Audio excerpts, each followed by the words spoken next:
Ladies and gentlemen, please welcome the director of the Chan Zuckerberg Initiative, Christina Hueso.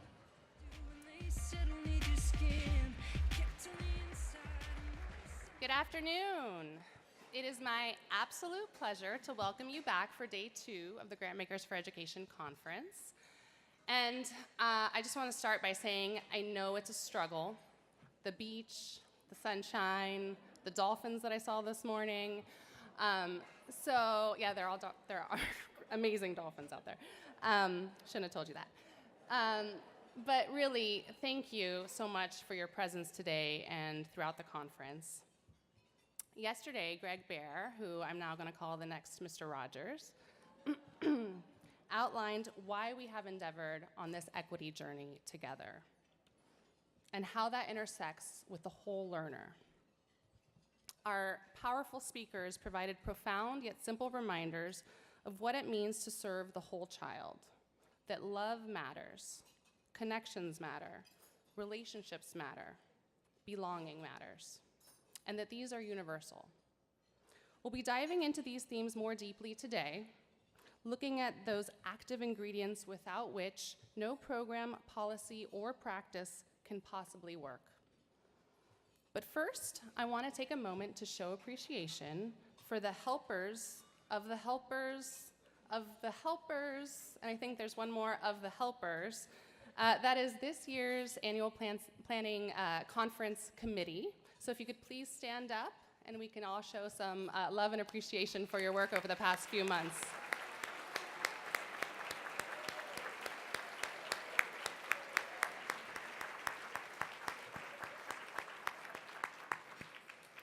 And now, coming onto stage, let's give an extra special thank you to our planning committee chair, my comadre from California, Elizabeth Gonzalez of the James Irvine Foundation, and GFE board member.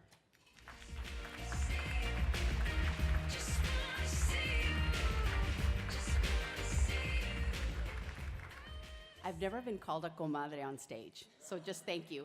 And it's funny, I am a native daughter of California, and when I'm in California presence, I want to say bienvenidos, welcome to California, but I know that has already happened.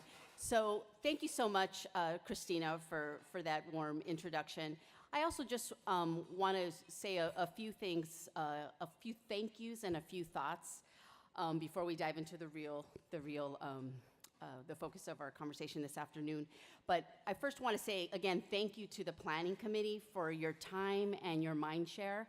We are all very busy people, and so I just want to say an extra warm thank you on behalf of GFE and the board for your time in engaging on what isn't always an easy thing, which is to select proposals for the convening today. So thank you to the committee. I also want to say thank you to Anna Tilton and the staff and the GFE staff for their support of the planning committee as we engaged and developed what is really turning out to be a really thoughtful and thought-provoking convening. So thank you to the staff and to Anna for your support in that.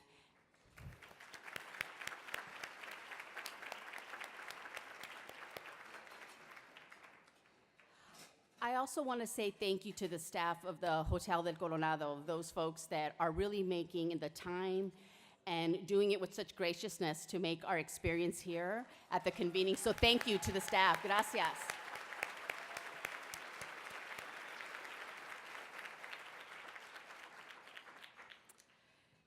I also want to thank you, the membership of Grantmakers for Education and our partners, for your engagement, your time, in GFE events throughout the year. I know many of us saw one another at the equity summits, the regional summits, and the discussions we have. And your making the time to do that really is incredibly important because it really enriches our knowledge, our work, and our relationships, which are so critical as grant makers. So thank you for your engagement there. But truly, the height of your participation is here at the conference. Your involvement results in excellent proposal submissions and selection. And as I noted a second ago, the Planning Committee knows these are not easy decisions, but thank you for your time for submitting those proposals. And I in particular want to call out that the excellence is reflected in the elevation of grantee voice and constituency voice. Not just voice, but also their knowledge and expertise, which I think are so important in this moment where we're talking about equity and transformation of outcomes, but it also includes the role of funders to remember to step back, to provide support and a stage for really the folks who do the work. And so I just want to say thank you for engaging and making time to submit proposals that really do that, that elevate the voice of the folks who do this work. And then just a few thoughts before I introduce our panel. I want to again say our sessions, our speakers have made me reflect as a funder about a few important things. And I know that you all may have some of these similar takeaways, which is the whole learner is not the same thing as a whole child. The whole learner is a child, a toddler, a young adult, an older adult. Very, again, thoughtful discussions about our institutions that haven't always been designed with today's learner in mind, whether that's an immigrant child, a returning citizen, a low-wage worker who needs to be skilled up. Our institutions that have not always been designed to serve them. And lastly, our discussions have really pushed us to consider how do we as funders with our privileged position support not just reforms, but truly transformative efforts to reimagine and reconstruct these institutions that to really serve our whole learner experience. So again, thank you for taking the time and making up what really has been an incredible set of sessions, and I know are going to continue. So now, thank you for letting me have that moment. I'm now happy to turn it over to our panel titled At the Crossroads, the intersection of equity with social and emotional and academic learning, and I'm gonna ask them to join us on the stage as I briefly introduce them. Chris Herod, a member of the Youth Commission at the Aspen Institute's National Commissions on Social, Emotional, and Academic Learning, will moderate a very engaging discussion with two of national leaders on that commission. Tim Shriver, chairperson of the Special Olympics, and Pedro Noguera, faculty director at UCLA Center for the Transformation of Schools. Together, they will present the commission's latest recommendations and actionable ideas, and so I turn it over to them. Thank you. Thank you.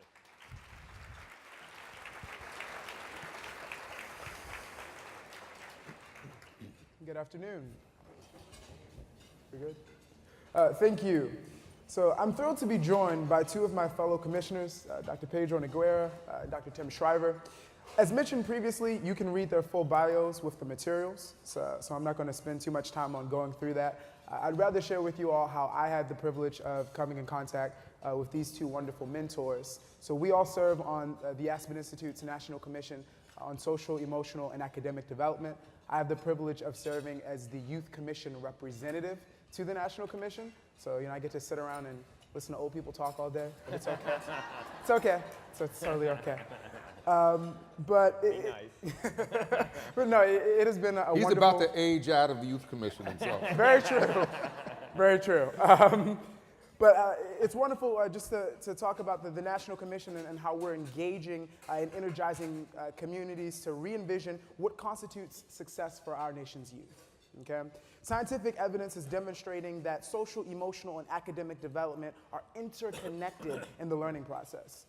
Building upon existing work in schools, communities, and states across the country, the Commission is working to identify specific action steps in research, practice, and policy that will help shape and sustain a new era of education that reflects what we know about what learning, about how learning happens. So today I am going to be moderating a conversation that explores our own learning journey as part of the Commission and the opportunity of this moment in time to compel our nation to action. So my first question, I want to pose it to Dr. Noguera first. We'll be coming for you. Thank you. Coming back. What's the urgency of now? So please, share what you've been hearing from young people, families, educators, and community members in the places that we visited. Sure. So thank you, Chris, and great to be here with you all. So in some ways, the major crises facing the country, crises related to the opioid epidemic, the school shootings, the mass shootings, not just in schools, but elsewhere, the rise in anxiety and depression that we're seeing amongst many young people, We can't quite know why, but it's happening. Schools are experiencing or are attempting to respond to these, but without tools. I was in Vermont over the summer speaking to principals from across the state, and I posed a question. I said, what is the most pressing equity concern for you in Vermont? They said, the opioid crisis. I said, how does that become an educational issue? One principal said, in 1 month, 53 of his kids in a school that had about 150 kids were put in foster care. Wow. Because their parents had been swept up in a police raid. And these are kids that, in rural Vermont, there are not a lot of options for placement. And so schools are forced to step up, provide stability, and support the kids who now no longer have intact families. And this is one example. Right here in San Diego, there's a school literally right across the bridge. Visited with the superintendent, Cindy Martin, 7th largest system in the country. The goal of the visit was to figure out how do we support the principal. He said within a year, the homeless population had gone up over 30% of the kids. And we're in a classroom and we see one little boy and he's constantly licking his lips. And the teacher pulled us aside. She said, that boy was just separated from his family. And since then, he's showing all kinds of signs of anxiety. And we're trying to figure out how to address those. The point I'm trying to make here is these needs are not new, they're just increasing. And the awareness that they're increasing is right there anytime you talk to educators. The challenge is, how do we address them while we simultaneously meet the educational needs? And that's the real conundrum here, because we know that if you only focus narrowly on achievement, as we have, then the kids with the greatest needs will continue to be the kids who fall furthest behind. And so the challenge is to respond thoughtfully and creatively to the ways in which schools experience those issues and the children so that we can do both. Trevor, do you want to add to that? Well, no, I think Pedro's captured the issue of risk well. I think that the excitement of this moment is that we can look at the science and practice of education from the point of view of responding to larger social, cultural, environmental, political challenges, risks to children, and use the same tools to respond to those issues as we use to promote optimized learning for all kids. So there's a convergence of the research inquiry, I believe, between what used to be called risk and resilience or primary prevention, social competence promotion, all the fields that we're looking at underserved kids, in extreme stress, trauma, et cetera. The field that is looking at those kids and the field that's looking at optimized learning more generally for all kids. And the excitement is, and I think the urgency now is that both kinds of interventions can be the same in some ways. Not completely, but there's enormous overlap. So when we think about the equity agenda as we shape it today in 2018 versus the equity agenda that might have been shaped in 1978 or even 1968, it's very close to an optimized learning agenda. It's not 100% overlap, they're not the same, don't get me, I'm not suggesting that, but when we look at social competence, when we look at emotional intelligence, when we look at the linkage between the inner life, the relational life, and the optimized learning environment, you have interventions designed and structures designed and paradigm shifts designed. As we were saying before, we don't want to change a little piece of education, we want to transform the whole. The whole can be changed when we think holistically about children, when we think about the whole learner. These kinds of transformational strategies help the kids who are in foster care, whose parents have opioid challenges or all the other risk factors that we know kids have, but can also lift all boats. Wonderful, wonderful. I'm curious as to how in your interactions, and I know we've visited schools, all three of us, throughout the country, the notion of what is expected of educators has transformed, right? Being a special educator in a place like Baltimore, the expectations of what's to take place in my classroom has expanded to there's social work components, there's family engagement components. And so I'm curious as to, in this vision of pushing towards equity, how does this role of educators and different stakeholders, how has it changed? Well, I mean, I think there's a social and political consciousness that educators have today that has to be sharpened. I mean, we have to be aware of the structures that limit opportunity, the structures that actively confront and oppose opportunity. the structures that are in the way of the teacher or the parent, for that matter, doing the best they can for their kids. So I think teachers, educators have to have an awareness of the larger systems issues in which they're operating, no matter how good a second grade or a 12th grade or a 6th grade teacher one can be. If you're not cognizant of the larger systematic issues in your district, whether it's rural Vermont or urban Baltimore, I think you're missing a part of the puzzle. So I think that's a big change. But I think the good news there is that teachers now see that they're embedded in a large system and that the whole system needs to change for them to be able to be successful, right? So it's past time when funders should find one widget, one 12-lesson design, or one 3rd grade program, or one intervention strategy, or one mentoring program, or one peer-to-peer tutoring program, and say this is the solution. No, that's not the solution. The whole thing is the solution. Teachers are the solution, but so are administrators, so are families, so are youth-serving organizations. And the thinking that's informed this commission, we've got a wonderful diagram that shows the multiple influencers on the life of the classroom. I think there's about 47 influencers from unions and systems and youth-serving organizations and families and religious institutions and funders and not-for-profit and political leaders, and they're all playing, right? So teachers who have felt besieged, I think to some extent, rightly so, blamed, singularly, rightly have felt blamed, can now begin to see that we're taking a systems approach. Because we do recognize systematic problems, but we also recognize that there are systematic solutions. So when we look at place-based networks, collaborative networks, sustained communities of transformation, we're not looking at widgets, which frankly has been a problem in our field for 50 years. And a lot of us have been complicit in the widget world. I've got mine. I'm going to brag about my foundations, my programs, my cities, my schools, my classroom. I figured it out. That's destructive, in my view. I'll just be maybe a little bit adversarial. That mentality is destructive of change. Now, systems level thinking and how we shift the paradigm to be whole learner centered and engage all the stakeholders in a new paradigm, that's got a chance. Thank you, whoever agrees with me. At least one person. So I'm going to pose this next question to you again, Dr. Shriver. How has your own thinking evolved on social, emotional, and academic development? Well, I think it's a good question for everybody in this room. So for instance, when you hear social, emotional, academic, I wonder, here's one way it's evolved. I bet if we asked everyone to write down a sentence to define it in this room right now, we'd get about 40 or 50 different clusters of definitions. So one thing that's evolved for me is that it's a really popular field, which I didn't see coming, honestly. I mean, I've been in it for 30 years, but I think now there's real traction. Number two, it's defined wildly differently by people depending on where they are, even though I would say that there's broadly a sense of what it means.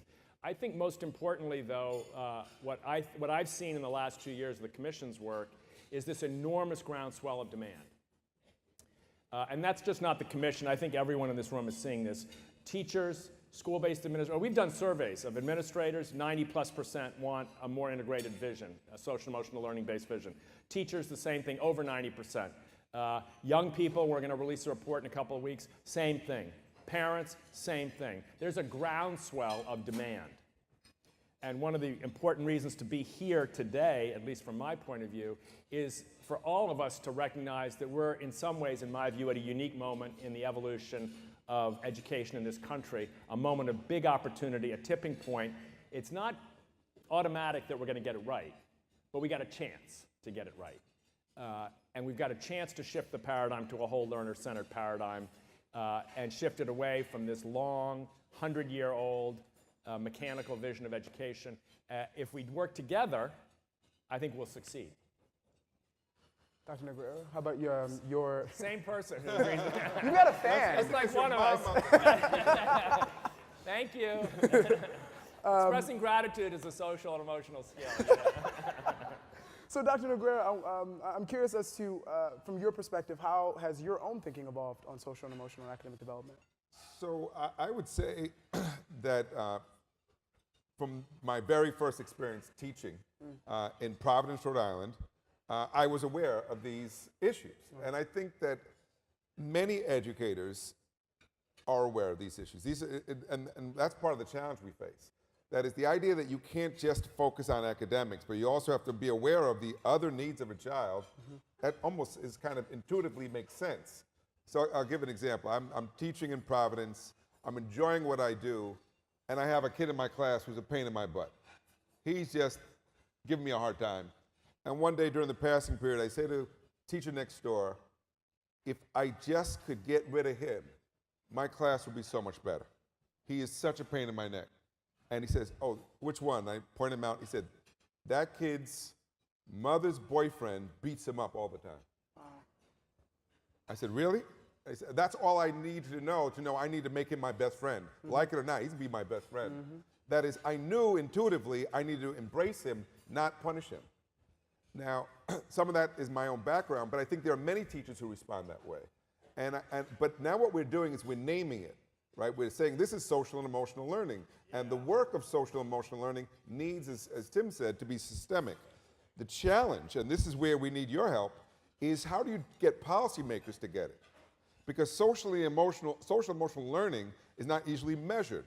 How do we make sure that the universities get it fully so that when we're preparing teachers, we're saying that you're not just responsible for delivering content, you also have to build these relationships.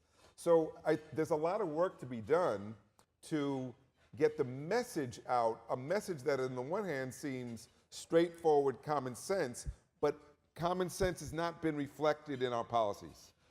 All we have to do is look at the data. Which schools are struggling throughout the country? The schools that serve the children with the greatest needs. Those also tend to be the schools serving the poorest children. But they're also the children with the greatest number of adverse childhood experiences that we now know are linked with lots of negative outcomes. If we want to reverse these patterns of failure that are so deeply entrenched throughout the country, that drive inequality throughout our country, then we're going to have to also influence policymakers. Because if we want the systemic strategy that Tim has described, then policy's got to support that and facilitate it. Wonderful, wonderful. I'm thinking a bit here because I'm trying to understand what would be a systemic kind of response to being able to, does that mean that we support a curriculum? Does that mean what would be So can I take a stab? So I think, so the first thing is, as we had a meeting a couple of weeks ago in Washington, Republicans and Democrats, all these think tanks, some of you are in them, some lean right, some lean left. And Mike Gerson, I'm not speaking out of school here, Mike Gerson was a chief speechwriter for President Bush 43, came and basically started the meeting by saying, for 25 years we've had a divisive debate in this country about education that has pit Republicans against Democrats, progressives against conservatives, reformers against liberals, whatever the right language is. And his conclusion after going through this and having been a veteran of those culture wars as played out in education was that we have a moment here to erase that history, or at least to overcome that history, with a new direction. The way I'd summarize it is public policy has been largely defined around the issue of who gets paid and who gets punished. Almost exclusively and almost completely indifferent to how we do teaching and learning. It's as though we were doing healthcare policy around how to treat cancer and only focus on insurance and reimbursements and structures and no questions about cures and treatments and care. The education policy in this country can become, my view, the Commission is a part of this discussion. This room is probably, I would argue, among the most powerful rooms in the country to make this shift. It can become a question of public policy that promotes teaching and learning. It's a completely different set of questions. A completely different set of questions focused on teacher preparation, on curriculum design, on assessment strategy, formative and summative, on discipline strategies that are different, on whole school engagement and school culture and climate measures, on family-school partnerships, on the instructional areas around social competence and emotional intelligence. All that could become the center of a vibrant public policy debate. And up until now, it has been absent completely.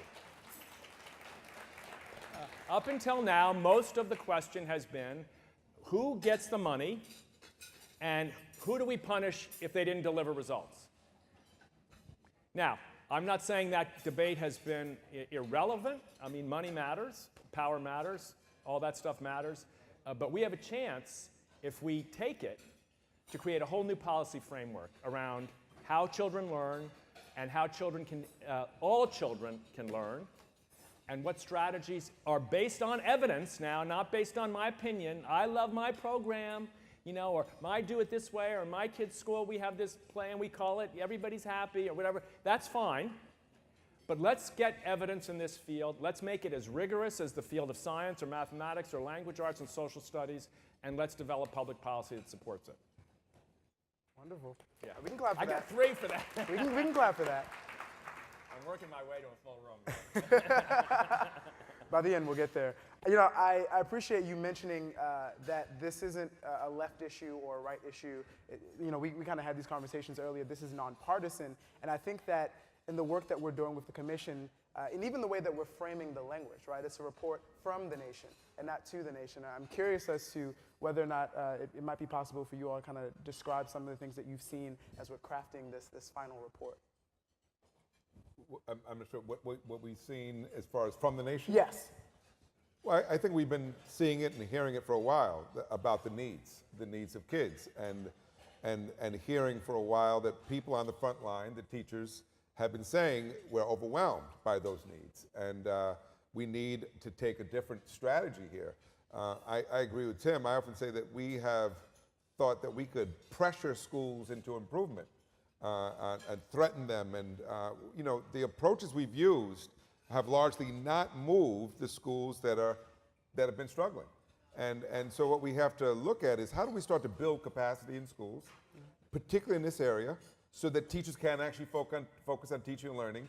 But there are other professionals, and I think that there are these issues that I named at the beginning. I think the school safety issue, for example, it's got everybody's attention for good reason.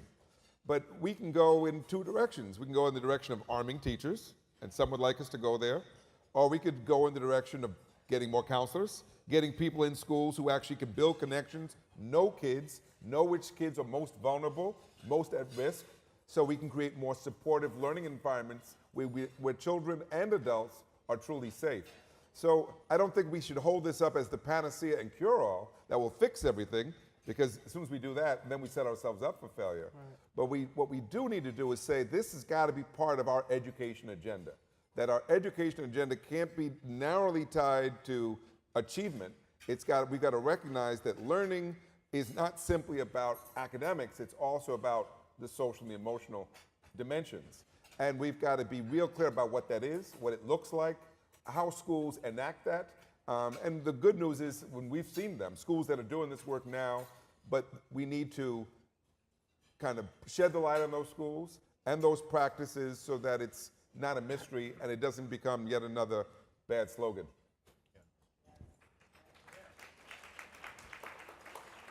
Engaging. I think that was a little more applause than I got on my last. Just to compliment Pedro's point here, I think, you know, Saskia and I were having a discussion about why is this commission any different? Now, I'm guessing if I were in this audience, I would assume that at least half of you, when you're going to hear a conversation about a commission, are thinking boring, irrelevant, not valuable. That would be the way most people think about commissions, because most commissions have a goal of getting a lot of people together who want to get together and sharing information that they think is super important. So that was not the goal of this commission. This commission tried to do a couple things differently. So first of all, it set out from the beginning not to be an information sharing commission, but a transformation strategy commission. So from information to transformation. Secondly, it set out to do bottom up, not top down, to allow for the real structure and texture of education to be the informational source of learning. Third, it was designed to break down the barriers between public policy, research, and practice, and put the leaders in all 3 dimensions into the same room together and force them out of their silos, force the scholars out of the RCT framework, force the practitioners out of it's only my local thing framework, and force the policymakers out of I've got the solution for everybody framework. and get them to work together. So we tried to transcend the very deep and corrosive barriers that exist between research policy and practice folks. We tried to make it a coalition. So it's not a thought leaders commission, it's a national coalition. And I'm guessing that there isn't somebody who is more than two degrees of separation from a person in the ecosystem. There's about 100 people who are kind of in or on the website, I would say. And everyone in this room has a connection to one of them. So at some level, it's your practice. The goal was to create something that we do as a country, not that somebody who in Washington or at UCLA or Stanford or Yale or Harvard, wherever they have Hopkins, that do to us. And the final thing was that the transformation message was designed to put all the major partners together into an action framework, which is where we're headed next.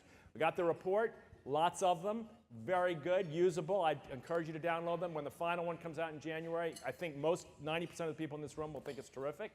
Maybe not radically new, but very powerful and organized very well in policy frameworks and so on. But the real question for the successor to the report process is how we mobilize people to actually work together to implement. Because if everybody walks out of here and nobody sees in the report their role, the oar they're going to pull in the boat, and that when you pull your oar and you pull yours and you pull yours, then we pull together, as opposed to I'm going to pull mine and I'm going to compete against you for the better idea. So I get my foundation to get a bigger headline than yours, or I get my state or my school, whatever it is you work for.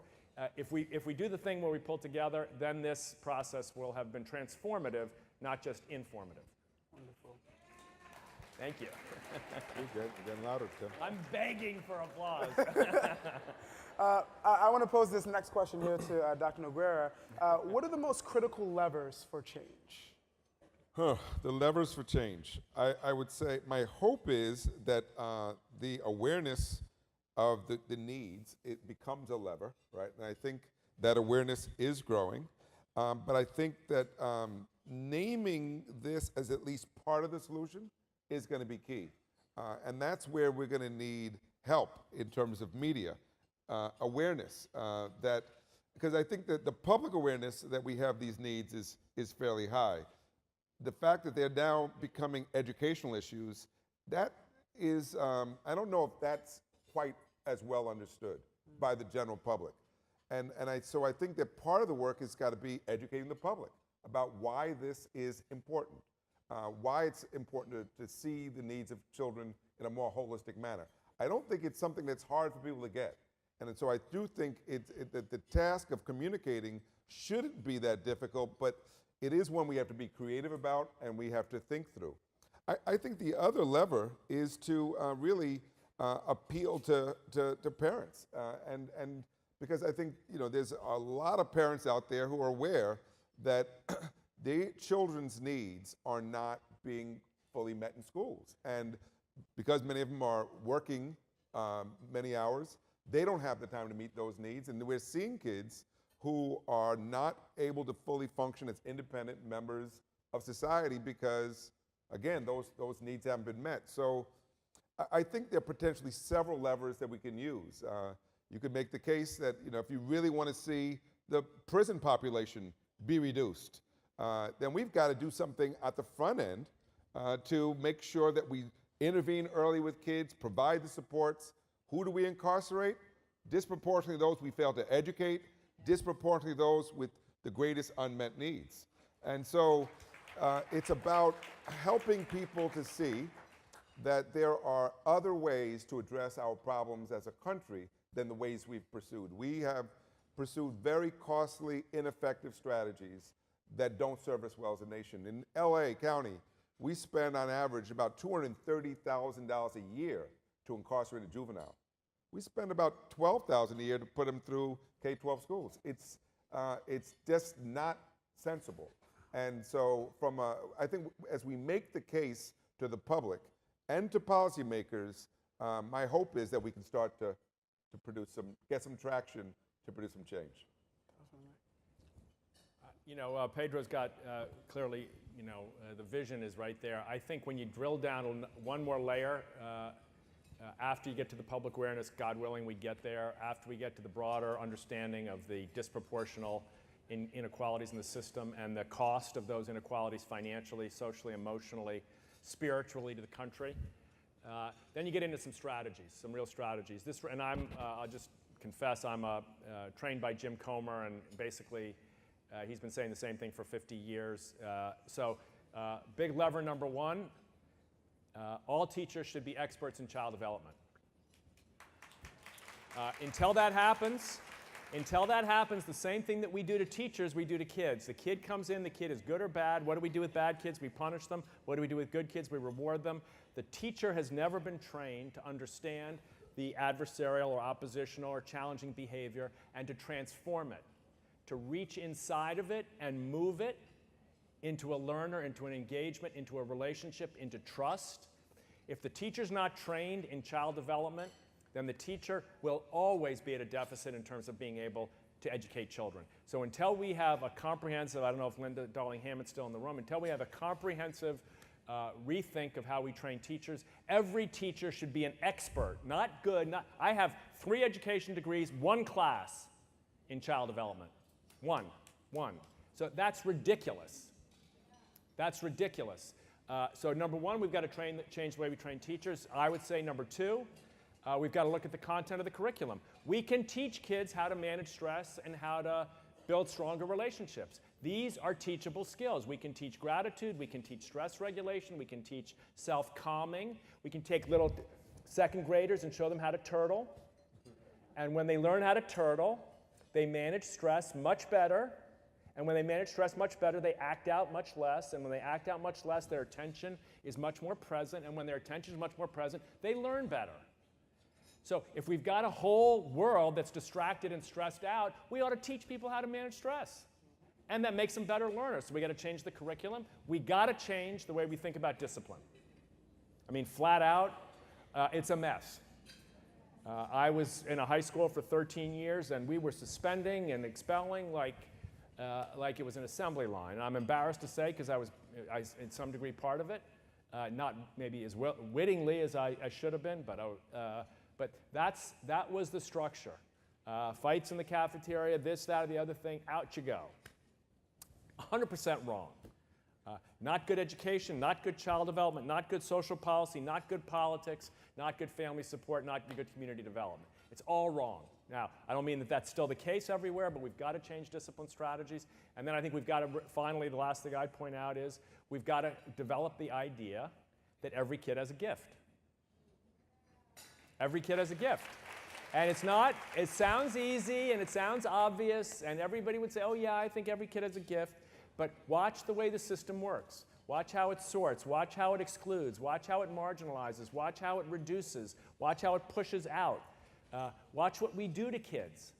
Just watch how you do it as a family, as a parent, as a community member, as an educator. Watch how many times, how often you spend your time culling gifts from the ungifted.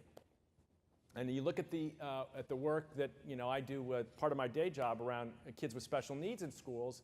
The primary problem for kids, let's say with Down syndrome, is loneliness. Okay? They're not alone in the loneliness. There is a deep sense of alienation and frustration and not fitting in our children. And so when we get a big picture view that looks at child development, when we train teachers differently, teach differently, discipline and support differently, and integrate families in that process, then we have a different paradigm. Then we have what you were saying earlier. It's a transformation, not a widget. This is why I'm so harping on this issue. Everybody in here, I'm sure, has a program they like, a thing they like. And there are a lot of good things, but your thing has to be part of the big thing. Otherwise, your thing, I'm sorry to say, otherwise your thing will unwittingly distract attention from the transformation that's needed and actually be counterproductive to the overall shift that we need to make. Chris, if I can just pick up on just 2 of the points Tim raised. One about discipline. So many states, including this one now, are putting pressure on districts to reduce suspension rates, but aren't providing guidance. What do you do differently? Right? So schools are coming back saying, well, now we didn't suspend them, so now we got the kids acting out in school. Right. So this is why the point about transformation is important. It's not just a question of not suspending. It's a question of transforming the relationships so you address the cause of the discipline problem, not merely the behavior, right? If you don't address the cause, guess what? The behavior doesn't go away, right? And we know the school to prison pipeline is not simply a metaphor. When we suspend kids and they're out on the streets, they're much more likely to end up arrested and in trouble. So, but it's really shifting the whole way in which we think about it. And I think secondly, as the first responders to childhood stress, we also have to do this work with the teachers. The teachers themselves are stressed out. Trauma is also, you have secondary trauma. And one of the reasons why we have such high turnover of teachers in the most impoverished and impacted schools is because those teachers are overwhelmed. And so if we want teachers to stay, and we should, then we've got to figure out how do we prepare those teachers so they can sustain that work and hopefully get better and better over time. Definitely. Well, I want to make sure we give a round of applause to Dr. Noguera and Dr. Shriver for joining us today.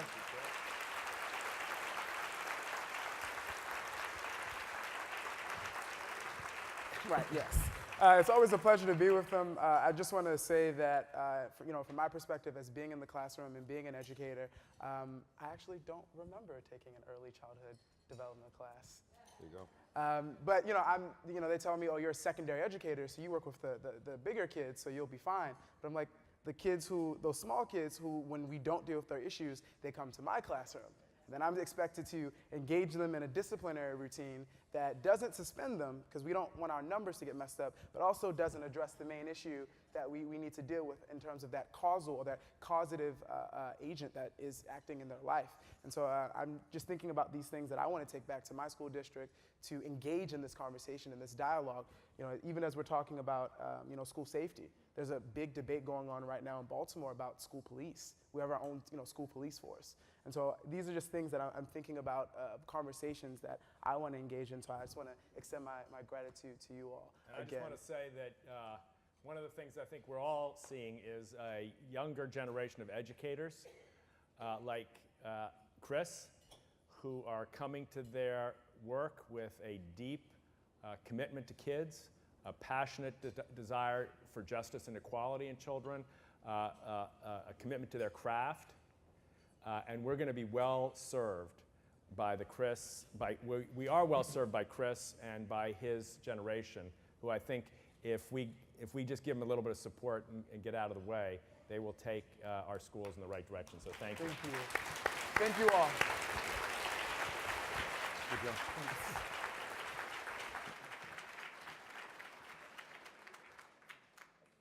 So I'm supposed to tell you in closing, we have a short video clip that we're about to air.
Great.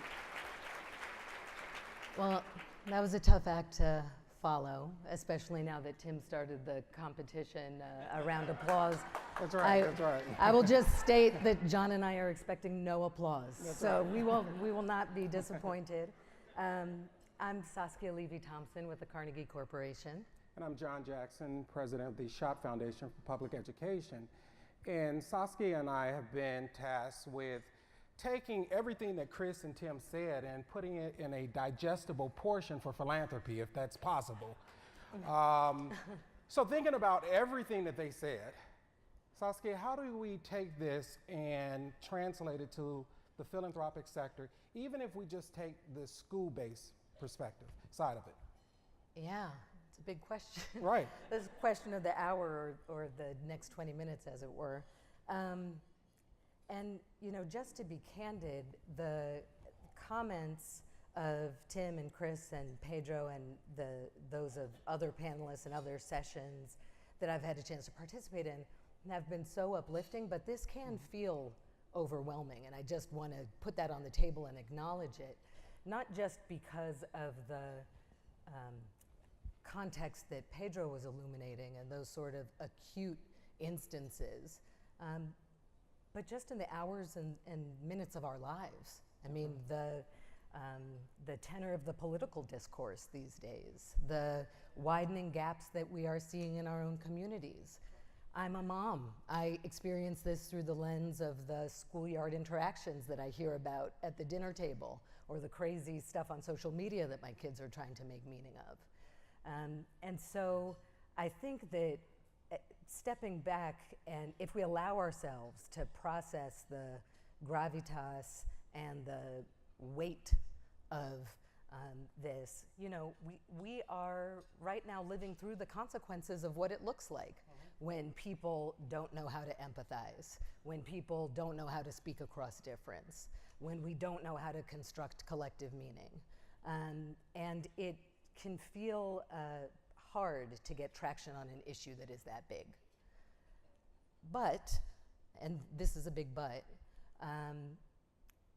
I think there are also things that we should be feeling very optimistic about. And you and I were talking yesterday about my experience as a teacher 20 something years ago. And this language didn't even exist to talk about the kind of supports that we want to be able to provide for every student. And so, I think that we have made a tremendous amount of progress, and we have things that we should be leading from.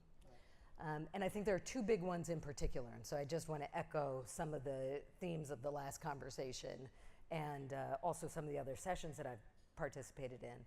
One is that there's a convincing science about this work. We know more than we ever have about how kids learn and what we can do in the classroom to affect that.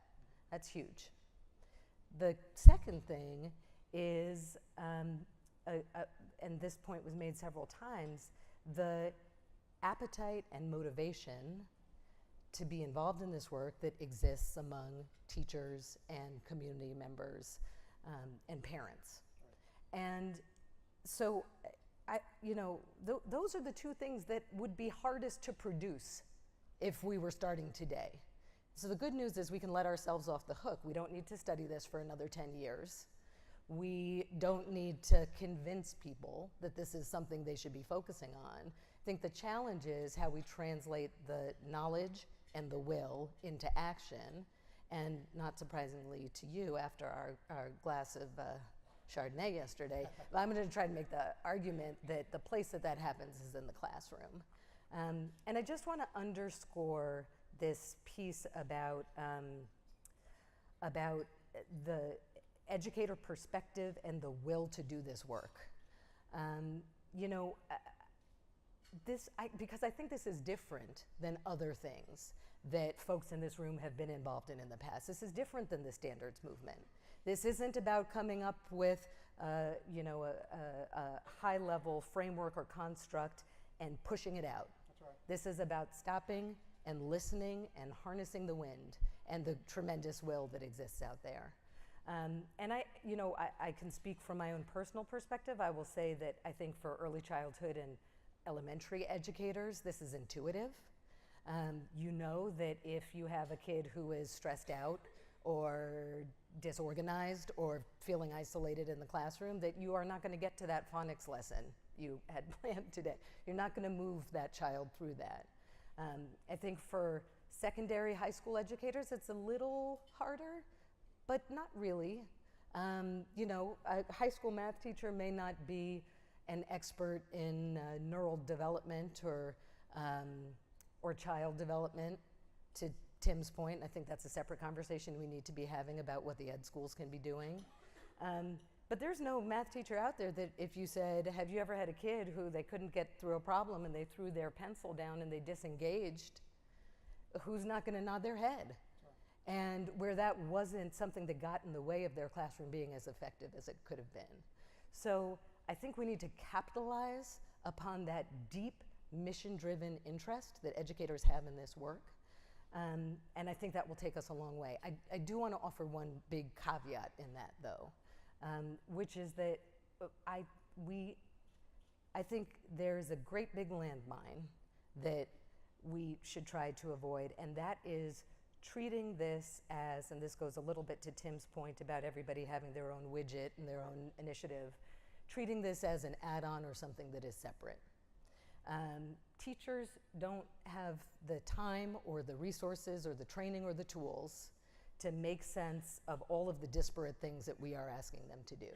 And so the challenge is how we can integrate this into good practice that is already happening right now in many classrooms in this country, so that that practice becomes even better.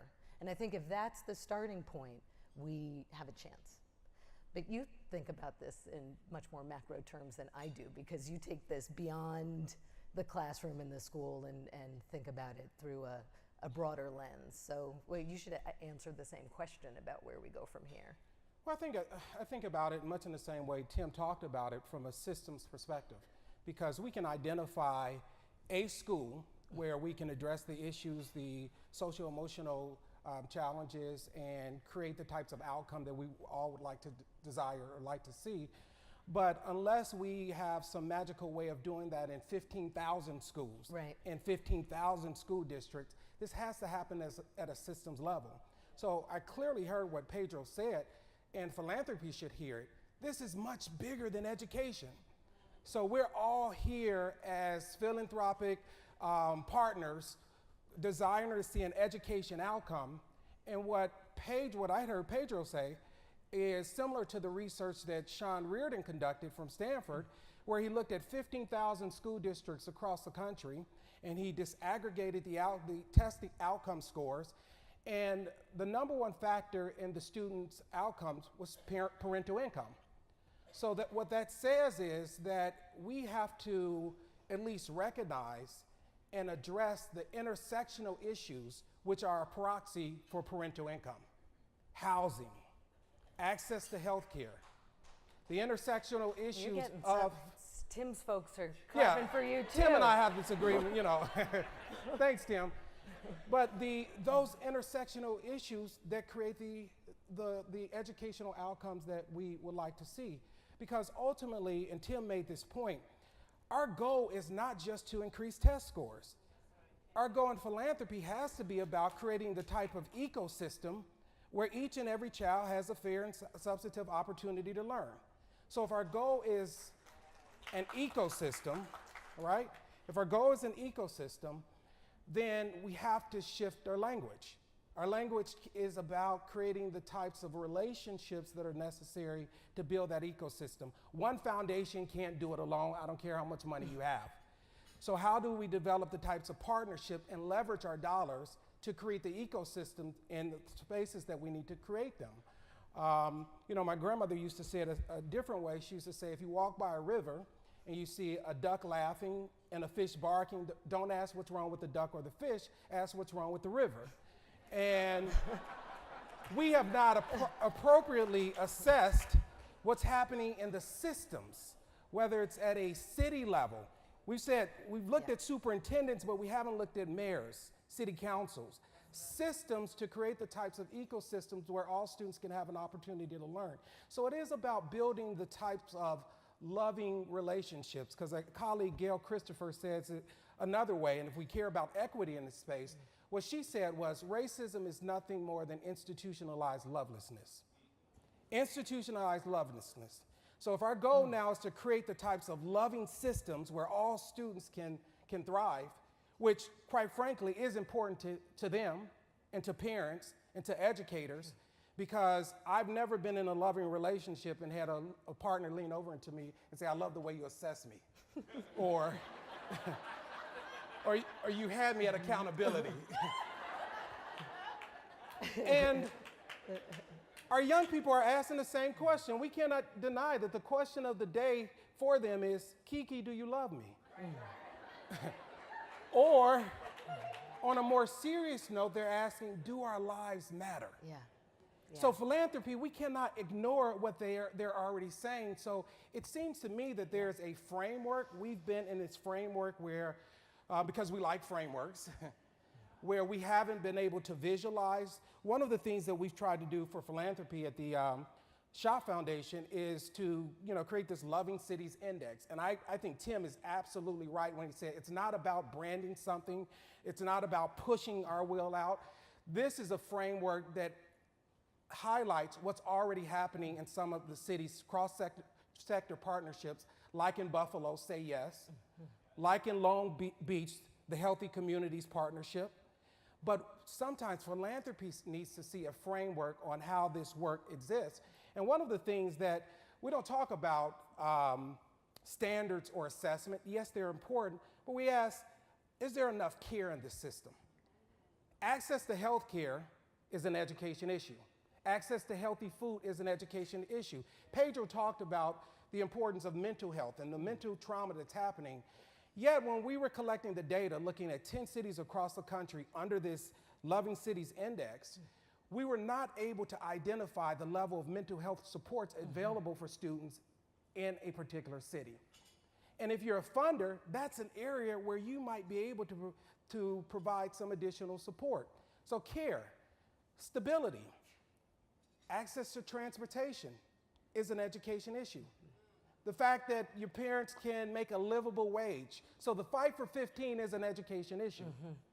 Giving parents access to a livable wage. Commitment. Pedro raised this point. When a student is acting off course or off track, are we just going to kick that student out, or are we going to find another way to deal with that discipline issue? Understanding that all students spend some time on track and off track. All of us. Many of us are still off track. We just have more resources to cover it up. But are we committed in this particular city or locality or state? And capacity. Pedro also raised the issue around the resources. Our public school system has been extremely underfunded with the level of supports that's needed for educators to do the job. So there has to be a framework by which we're working with where we're not just assessing educators, students, parents, but we're assessing the overall system to see if there's the level of supports that's necessary for all students to have an opportunity to learn. Now, I know that that might be a lot, Saskia, but I want to ask you, how then do we translate that into some level of a grant-making process? Yeah. Well, it looks like you've done it already, so I'm going to come back to you about that. This session was entitled At a Crossroads. Right. And I think we are at a crossroads in that we have an opportunity to do this differently than we have in the past as a sector.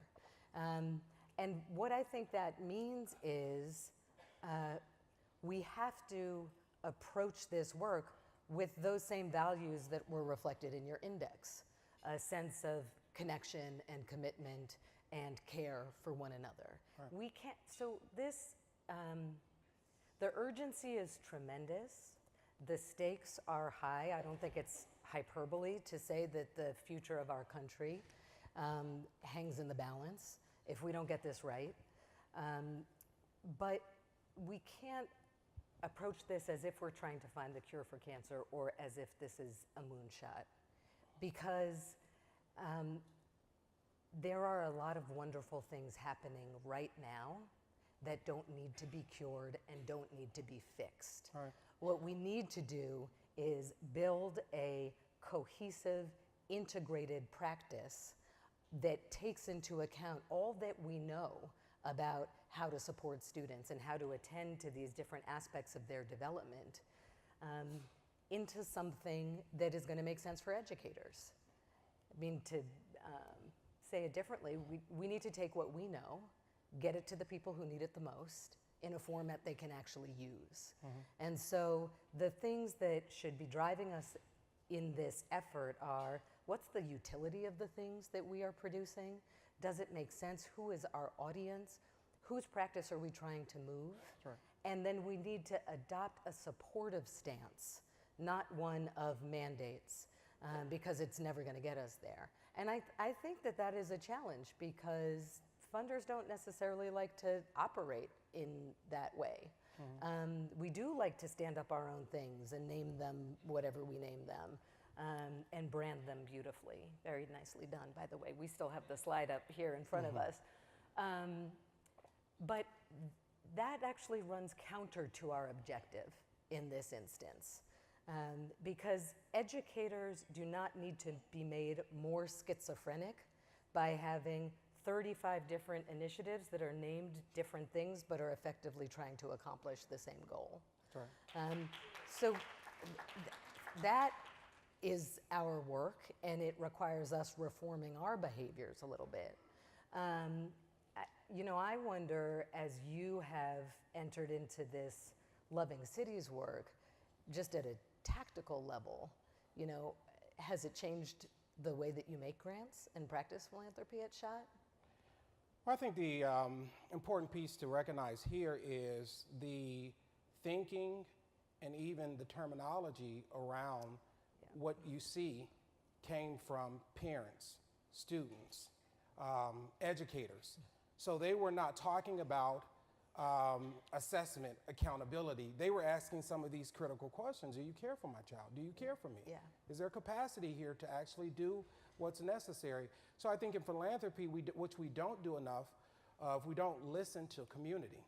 So, you know, one of the, you know, if there were these 5 pieces, one of the pieces I think we've got to do is, number one, recognize if we are truly trying to address these social-emotional needs and academic development, we have to get out of our portfolios. Number one, young people don't live in portfolios. So we have a way of saying, well, if it's not in my portfolio, I can't actually do it. There has to be some recognition, again, that it's larger than just your foundation. And as we listen to community, we were giving grants to community organizations, and we continue to do that. And they were coming back and saying, well, I know you want this educational outcome, but we've got to address this transportation issue. We need bus passes to get to school. And we had to be okay, Schott Foundation for Public Education, to say, okay, go for it. Organize to get what you need for that outcome. And we had to do it in such a way where we're giving away general operating support. So it's not just about these restricted grants that say you must do this, you must follow this, and report back to me. But here's general operating support, because this is a relationship. And I trust you in this relationship as the one who lives in community to know what's necessary to get to where we all want to go. And I think we've got to get to a point, number one, where we're getting out of portfolios. Number two, there has to be a recognition that philanthropic boards have done more harm under the guise of fiduciary responsibility and evaluation to the outcomes that we desire, because there is a dissonance between how we see the change and how the change actually occurs. Yeah, that's real talk. Nobody tweet that. That stays in this room. And the dissonance occurs because unless a board is doing constant site visits, constant learning, unless the board is actually made up of community leaders, there's this natural disconnect. So for a board to step in and say, we want you to put forth some evaluation terms to get to this point that don't often fit with the way that change happens, that has to be addressed. And because it makes it much more difficult for philanthropy and even program officers and CEOs to build the types of relationships that are necessary. Again, this is about relationships. Thirdly, I think we've got to dispel this whole idea of winning, that it's about winning, it's about my foundation winning. Shift from a standards-based agenda to a supports-based agenda. Have we, not what are the grantees actually doing, have they met these metrics? The question is, do they have enough capacity to do what's necessary to create the ecosystem to get it done. And if we can't provide that capacity, how then do we create the types of partnership that can give them that capacity?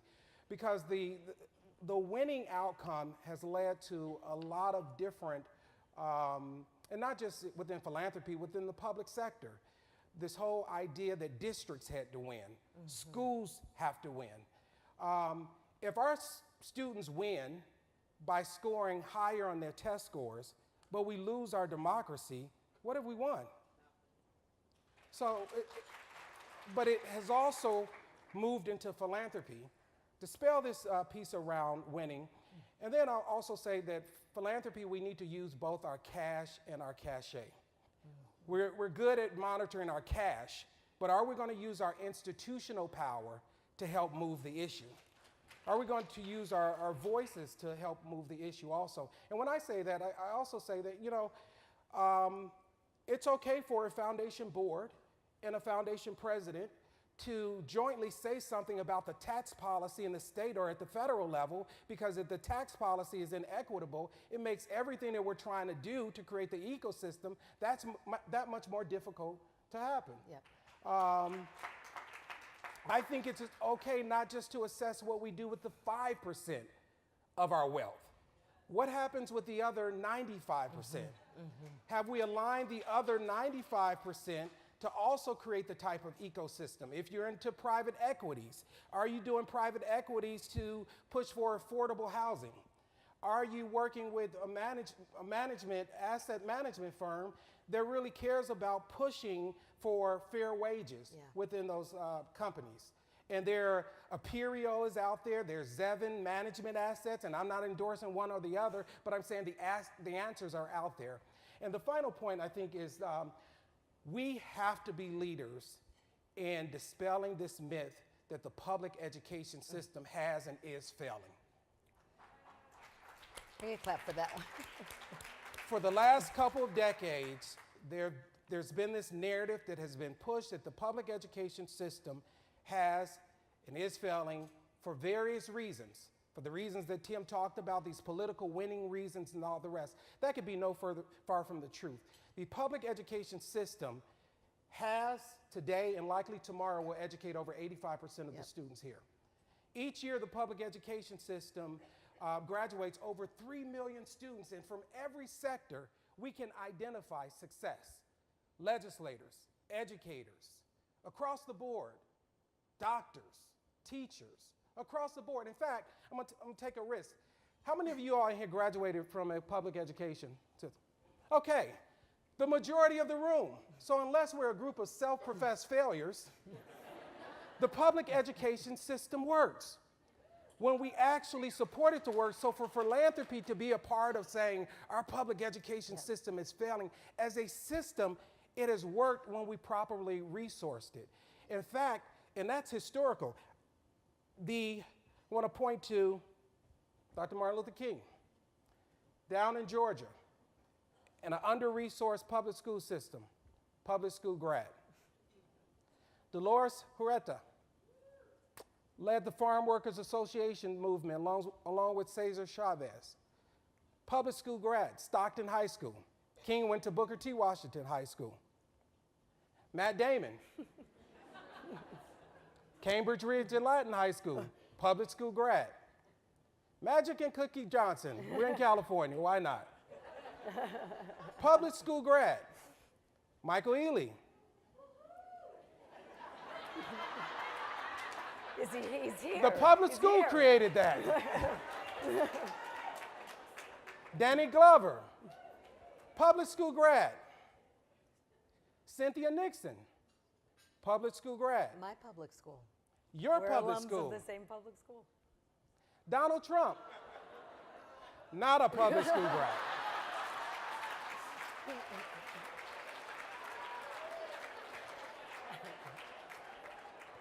Tim, I think we all need a turtle right now.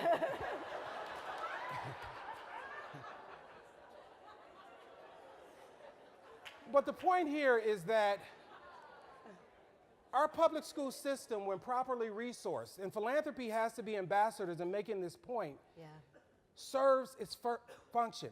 And it's not just about scores, but it's about giving young people the pursuit of happiness. And happiness for us, for some, might be college. Happiness for others might be an artistic expression. But that pursuit of happiness is a powerful thing. That it's been the relationships, in spite of the underfunding, it's been the relationships that teachers and other educators and parents have pulled together, the loving systems that's created the success of the public school system. So that's what we should be highlighting. Despite the fact that in Georgia, the public school system has been underfunded, and the Alliance to Reclaim Our School, a group of community organizations, did some research and determined that if you look at Title I spending, since inception, the public school system has been underfunded by over $350 billion. And in spite of the public education system being underfunded in Georgia, it was still able to produce. Yeah. This young lady right here, Your next Stacey governor. Aber. The first, and this is nonpartisan, the first African-American female gubernatorial candidate of any major political party in Georgia. Avondale High School, public school grad. Despite the public school system being underfunded in the state of Florida, the public school system was still able to produce Andrew Gillum. First African-American gubernatorial candidate in Florida, public school grad, Gainesville High School. So for philanthropy, we get the debates on the outside. We get the politics on the outside. But we've got to be of one voice in saying, number one, we're going to fight the issue, but we're not going to fight each other. We're not going to fight the system. We are going to form relationships with community partners, those that are most impacted. We are going to believe that the relationships are important because we believe in working with individuals who sometimes by the very nature of working with them takes a couple of years off your life. And if you don't know anybody like that, you're likely that person. But as Tim and Pedro outlined, Saskia, this is larger than us. And so if it's larger than us, we've got to be right in how we collaborate, how we leverage our resources, and we've got to do something that we don't often do well together, work outside of our silos. Yeah. Yeah.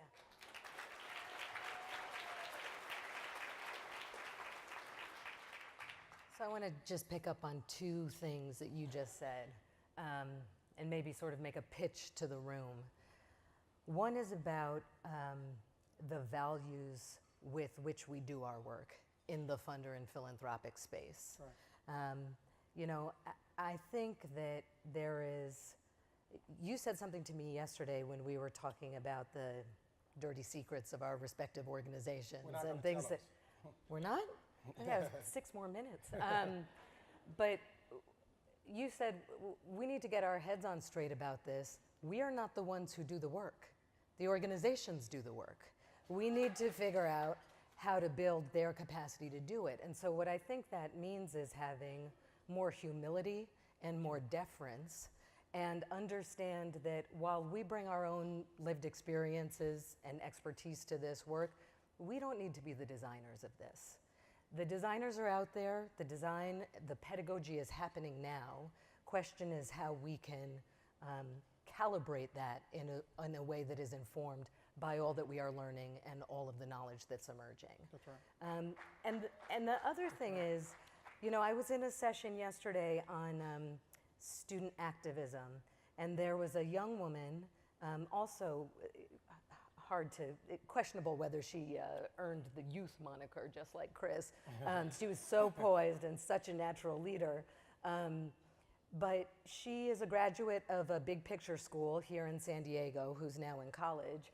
And she said, you know, I'm always the person who's asking who isn't at the table. And everything I get invited to and every time I speak, I want to make sure that we have the right perspectives driving the conversation, so people are going to stop inviting me to these things because I'm always asking who's not at the table. So I think we need to ask ourselves that question. If what we are trying to do, and I would argue that one of the levers or things we should be prioritizing is this, if one of the things we're trying to do is adapt what we have learned to the classroom in a form that has real utility for educators, and we need educators in the room. I mean, many of us are former teachers, but how many teachers? How many people in the room besides Chris, you can't raise your hand, but who are active teachers right now? I see one, Tim, your fan is a teacher. Here's another. So, I mean, we need to figure out what are the authentic feedback loops and mechanisms that we build into our processes so that we're keeping ourselves honest, so that we are checking for whether the things that we are proposing to support are really what is needed. And that doesn't exist in a lot of our organizations right now. So I think we have an opportunity to do that. Well, I think we're off to and when I say off to a great start here today, and I just want to applaud Anna and GFE, because since I, came in philanthropy 10 years ago or what have you, I'll stick with 10. Even with GFE, it wasn't in this equity space. Yeah. So over the last, 10 years, GFE has even changed. And as I look around the room looks a lot different than it looked 10 years ago. So I think we should, accept that there's some momentum, and also be okay with challenging ourselves and recognizing that there's a lot of room for progress. You mentioned, educators. Yeah. How do we also bring in the voice of students? Yeah. Because, they can tell us best what we're doing well, and they can tell us best what we're not doing so well, where we're not doing so well, if we want to hear that. And they will. And they will. As parents of teenagers, we That's can right. attest. Yes, don't tell me about it. But it's that self-critique that we still haven't figured out in philanthropy how to receive. Yeah. Philanthropy is by far the least critiqued sector. You don't often get feedback. And so if there's a way that we could figure out how do we get the feedback and be okay with hearing, because we're not trying to win, this is a relationship, and you don't go into a relationship saying, I'm gonna win this relationship. You build a relationship. Yeah. But if it's about building a relationship with the community, we do care what they say. And I think we just gotta find a way how to, make that next leap. That's great. Yeah, I so think that was a mic drop. I don't know if it was a mic drop, but I think that one of the takeaways, and I want to thank Pedro, I want to thank Tim, I want to thank Chris for highlighting this, is as we talk about it here as socio-emotional academic development, at the core of what we're talking about is love. Is love. And what's ironic is the meaning of philanthropy is love for humanity. Mm-hmm. So if we just serve our purpose, we will see the type of outcomes that we desire. So I think we should stop there. Yeah. Okay, that was a mic drop. That was a mic drop.